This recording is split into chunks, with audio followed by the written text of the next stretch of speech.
na buwan. Kaya sabi ko, dapat sana na magkaroon tayo ng representation. Kaya nag-request ako sa ICCF na mabuo.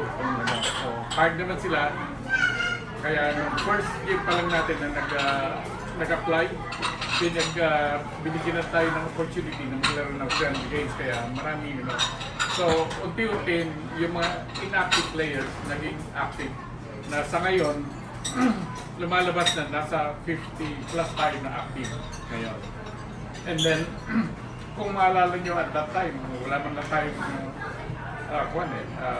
title players, kanya-kanya. Pagkatapos, nung una tayong nagpaglalakad sa mga friendly games, 1800 lang tayo noon lahat. 1800. Alam mo po si Sir Francis may title na siya. Meron na. Meron na. Kita po siya tayo na Indonesia sa India yung first.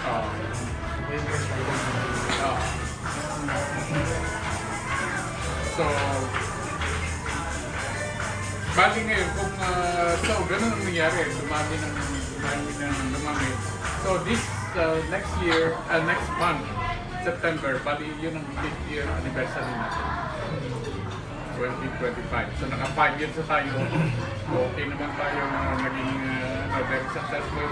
Dahil ngayon, kung tutusin ninyo, wala tayong title isa si Francis noon. Pero ngayon marami na. Siguro more than 20 na. May CCN. Saka meron tayong IM, sina Amor, sina Ramils. Sa ngayon, SIM na si Francis. Ayan.